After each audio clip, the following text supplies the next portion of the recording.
بسم اللہ الرحمن الرحیم۔ السلام علیکم ورحمۃ اللہ۔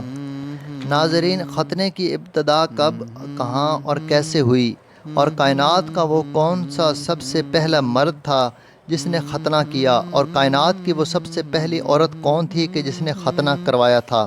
اور ختنہ کروانا کیوں ضروری ہے، اور شریعت مطہرہ نے کیا ختنے کو واجب قرار دیا ہے، اور مرد کے ختنے اور عورتوں کے ختنہ کروانے کے بارے میں شریعت مطہرہ کا کیا حکم ہے، اور ہم آپ کو یہ بھی بتائیں گے کہ عورتوں کا ختنہ کیوں کروایا جاتا ہے، اور کون سی ایسی حکمتیں ہیں کہ جن کی بنا پر عورتوں کا ختنہ کروانا زیادہ بہتر ہے۔ تو دوستو، ان تمام سوالات کے جوابات جاننے کے لیے آپ سے ہماری گزارش ہے کہ آپ ہماری اس ویڈیو کو آخر تک ملاحظہ فرمائیے۔ پیارے دوستو، بعض غیر مسلموں کی طرف سے یہ دعویٰ کیا جاتا ہے کہ ختنہ ہر مسلمان لڑکے کی سزا ہے۔ مسلمانوں کا کہنا ہے کہ یہ پیغمبر حضرت ابراہیم علیہ السلام کی سنت ہے، جو کہ انہیں ایک آزمائش کے طور پر ملی۔ اس کے برعکس عیسائیوں کی کتابوں میں لکھا ہے کہ حضرت ابراہیم علیہ السلام کا ختنہ ان کی بیوی نے سزا کے طور پر کیا۔ آئیے سب سے پہلے تو یہ بات کرتے ہیں کہ ختنہ کی ابتدا کیسے اور کب ہوئی۔ تو دوستو، یہودیوں اور پادریوں نے یہ واقعہ گھڑ رکھا ہے، بلکہ بعض کم علم مسلمان بھی اس من گھڑت اور گمراہ کن واقعے پر یقین رکھتے ہیں کہ حضرت ابراہیم علیہ السلام کی ایک بیوی دوسری بیوی سے حسد رکھتی تھی، جس کی وجہ سے حسد کرنے والی بیوی نے دوسری بیوی کے ناک کان میں چھید کر دیا، جس وجہ سے لڑکیوں میں ناک کان میں سوراخ کروا کر زیورات پہننے کا رواج عام ہوا، اور پھر اس کے بعد ایک بیوی نے حضرت ابراہیم علیہ السلام کا ختنہ ایک شیشے کے دھوکے کر دیا تاکہ آپ علیہ السلام دوسری بیوی کے پاس شرم کے مارے نہ جا سکیں، نعوذ باللہ۔ ناظرین گرامی، مذکورہ واقعہ من گھڑت ہے، جس کی نہ کوئی اصل ہے اور نہ ہی کوئی مستند کتاب کے اندر موجود ہے۔ اس واقعے کو گھڑنے کا مقصد صرف یہ ہے کہ مسلمانوں کو یہ باور کرایا جائے کہ وہ ایک ایسی سنت پر عمل کر رہے ہیں جس کو دھوکے سے سزا کے طور پر شروع کیا گیا تھا، جبکہ اصل بات یہ ہے کہ جیسے اللہ پاک نے حضرت ابراہیم علیہ السلام کو بیٹے کو قربان کرنے کی آزمائش سے گزارا، اسی طرح انہیں ایک دن ختنہ کرنے کا حکم اللہ پاک نے وحی کے ذریعے سے دیا تھا۔ چنانچہ نبی کریم صلی اللہ علیہ وآلہ وسلم نے فرمایا کہ حضرت ابراہیم علیہ السلام نے اپنا ختنہ خود ایک بسورے سے 80 سال کی عمر میں کیا۔ روایت کے مطابق جب اللہ پاک نے وحی نازل فرمائی تو اس وقت حضرت ابراہیم علیہ السلام ایک کھلے میدان میں موجود تھے، کیونکہ حضرت ابراہیم علیہ السلام کے بارے میں یہ مشہور ہے کہ آپ اللہ کے حکم کی تعمیل میں بہت جلدی کیا کرتے تھے، اس لیے جب آپ کو حکم ہوا تو اس وقت حضرت ابراہیم علیہ السلام تیز دار آلہ ڈھونڈنے لگے،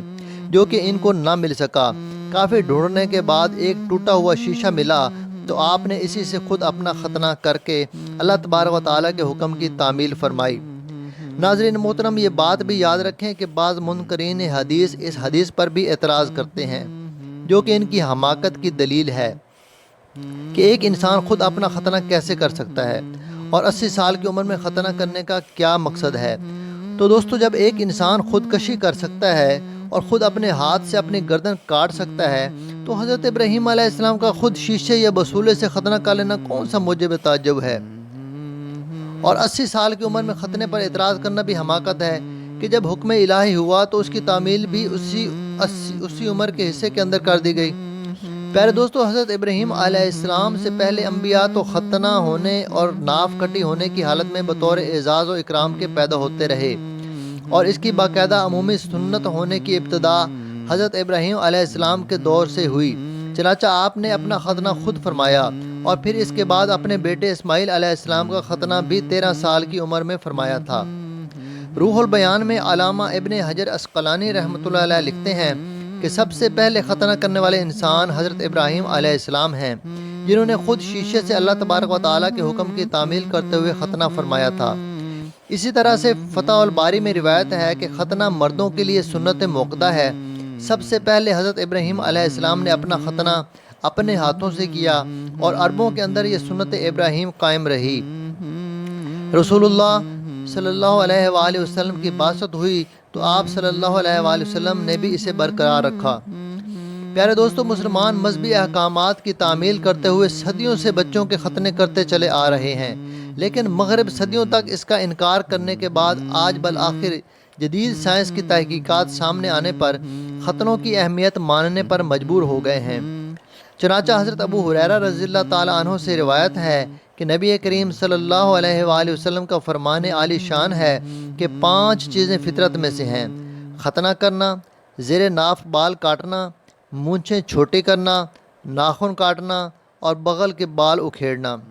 اور ابن جریر حضرت ابن عباس رضی اللہ تعالیٰ عنہ سے روایت نقل کرتے ہیں کہ سب سے پہلے صفا اور مروہ کا چکر حضرت حاجرہ علیہ السلام نے لگایا، اور سب سے پہلے جس عرب خاتون کا ختنہ کیا گیا وہ بھی حضرت حاجرہ علیہ السلام ہیں۔ اور فرمایا کہ جب حضرت حاجرہ بی بی سارہ رضی اللہ تعالیٰ عنہ سے ختنہ کروا کر الگ ہوئیں تو اپنا دامن نیچے کر دیا تاکہ خون کا اثر ظاہر نہ ہو۔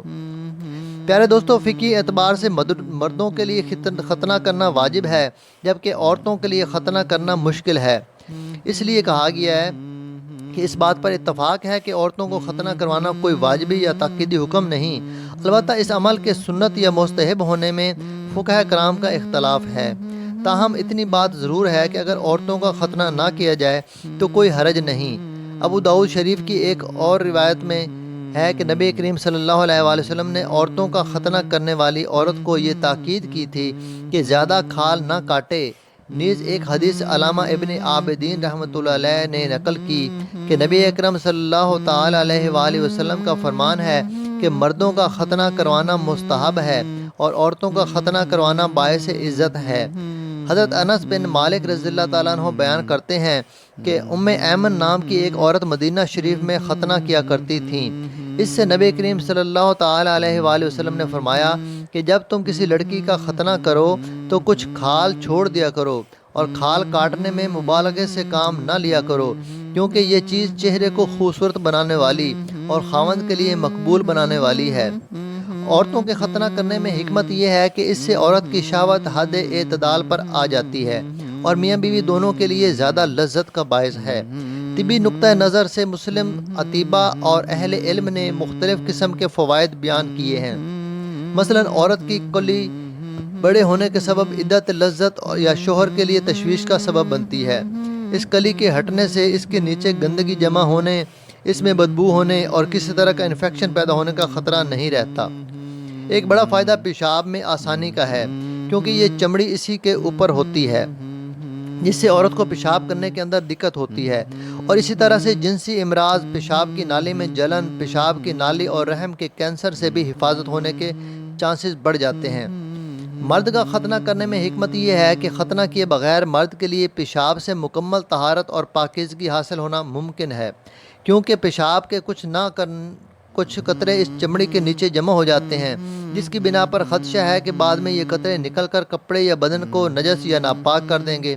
ناظرین محترم، طبی نقطہ نظر سے ختنہ 150 بیماریوں سے نجات دلاتا ہے۔ بعض بیماریاں تو ایسی ہیں کہ جن میں ڈاکٹرز غیر مسلم لوگوں کا بھی ختنہ کروا دیتے ہیں۔ اللہ تبارک و تعالیٰ سے دعا ہے کہ اللہ تبارک و تعالیٰ ہمیں ہر سنت پر عمل پیرا ہونے کی توفیق عطا فرمائے، آمین۔